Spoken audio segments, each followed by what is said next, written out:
Hello and welcome to my presentation on the flipped classroom and constructivist theories. My name is Logan Allen and this is for Education 615, Foundations of Education. So first, what is the constructivist theory? The constructivist theory is teaching in a way that allows students to create knowledge for themselves. That is, they don't listen to a teacher and regurgitate what is said. Rather, they explore ideas, integrate past and present knowledge, and put it all together to create new knowledge. It is designed to allow for discovery and knowledge of application. Students are allowed to explore ideas at their own pace and learn through discovering new information and making connections with past knowledge to further their understanding. They can then use their own original discoveries and apply their knowledge. This gives students tools to regulate their own learning. Students are allowed to learn how they learn best, that is, after they are taught how to best learn. So what might it look like? Discovery learning, or learning on their own through modalities like experiments. Self-regulated learning, which ensures students have knowledge of effective learning strategies and how they should use them to become further educated. Peer interaction, which allows students to collectively solve problems together. Has scaffolding, which is structuring learning so that students can move easily from simple tasks to harder tasks with few, if any, setbacks or stepbacks in the learning process. And maybe using a flipped classroom, which is essentially, as we'll talk about next, inverting the class structure where lectures are viewed at home and homework is done in class. But before we get to the flipped classroom, we'll talk about three specific constructive theorists: Vygotsky, Bruner, and Dewey. First up is Vygotsky, who is best known as a social cultural theorist, one who believes that development depends on interacting socially and within a specific cultural context. He's also known for his work on the zone of proximal development, which outlines how a person learns best when working on ideas they are close to grasping, but may need and have the help of a peer or teacher to assist them. As a social cultural theorist, Vygotsky viewed learning through social and cultural interactions, which relies on peer interactions and discovery learning through social and cultural situations. With his observations on the zone of proximal development, using scaffolding to ensure the students were working and are working at the right level was key for him, and that all relates back to the base of constructivism. Our next theorist is Bruner, and Bruner was big on discovery learning, which is placing students in situations or giving them tasks in which they need to draw on past experiences and knowledge to make new connections and learn. Using an inquiry-based learning model, potential teaching strategies include guided discovery, problem-based learning, and case-based learning. Like Vygotsky, Bruner viewed learning as an interaction between the student and past experiences. Past experiences construct how the student views the problem, and they can use previous knowledge gained from these past experiences to solve the problem. Our third theorist is Dewey. Dewey, like the previous constructivists, proposed an educational model that focused on students working through real-world issues. Students needed to be provided opportunities to think for themselves and have an education rooted in real experiences. Fitting right in with the constructivist theme, Dewey sought real-world issues and connections for his students and wanted them to allow them the freedom and collaboration in being creative with their thoughts. That brings us to the flipped classroom. So first, what is a flipped classroom?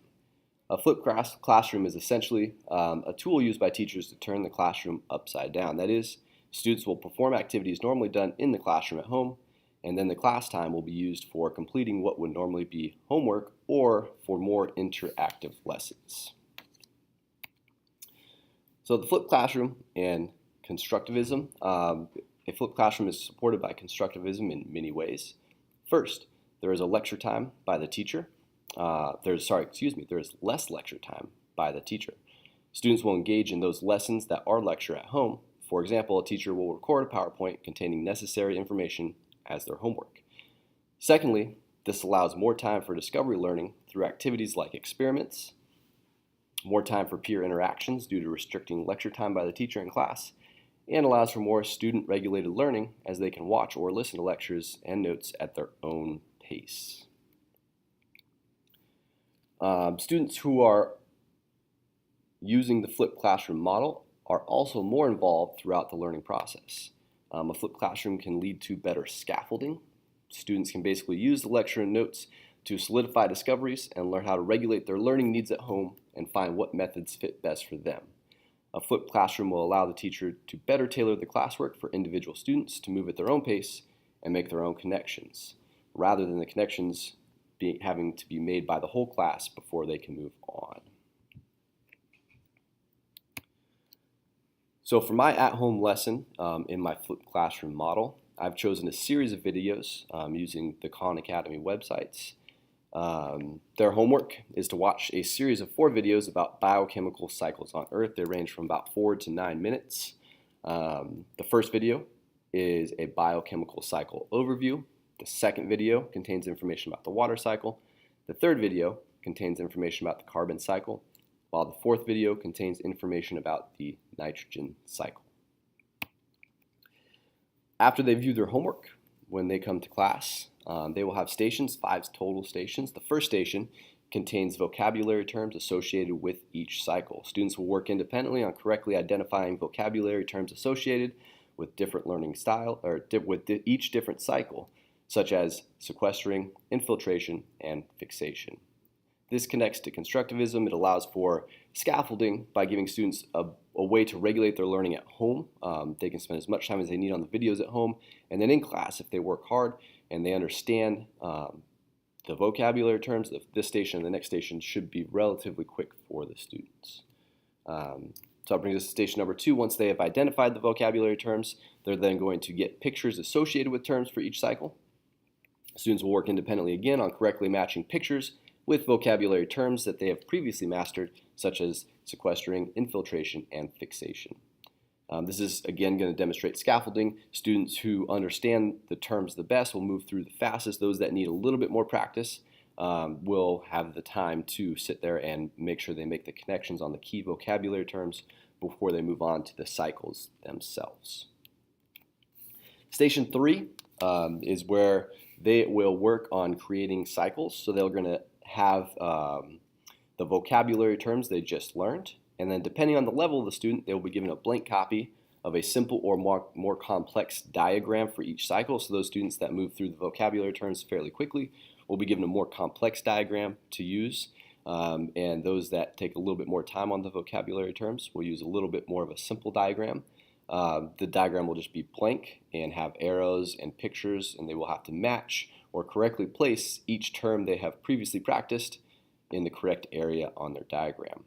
This will allow the students to demonstrate knowledge of discovery and application. So have to apply that knowledge that they have previously discovered, which allows students to apply those key vocabulary terms they've looked at to real life. The fourth station, students will look at a problem within each cycle. They will be given a series of potential scenarios for each cycle. They will be given either a cause or an effect, and will be asked to come up with the opposite of what they are given. So for example, if we were talking about the carbon cycle, they will be given the cause of cutting down forests, so deforestation, and then they're going to have to identify what the effect on the carbon cycle would be. Once they've previously learned the vocabulary terms and then the actual cycle itself, this will allow those students to demonstrate or create knowledge for themselves and demonstrate that they have created that previous knowledge and be able to apply it and integrate it to the cycle that they just made. Right? So this deals with real world issues as well. Deforestation, for example, is a real world issue that's happening today, and they'll make connections besides maybe things we talk about later in the year, specifically how does that affect the carbon cycle. The last station, station 5, will be a series of case studies for each cycle. So students will be given a case study and a partner to work with for each cycle. The students will identify problems, potential outcomes, and potential solutions for each one of the case studies that they are given through collaboration with a peer. This allows for discovery and creation of knowledge, so using their new knowledge about vocabulary terms, the cycle itself, some problems within the cycle they have learned, and then they're going to make connections to bigger issues around the world in relation to these cycles. They will use their partner to collectively solve problems together. So they'll get the base and then they'll move up to some real-world problems and have to collaborate with their partner to solve these real-world problems that are happening today.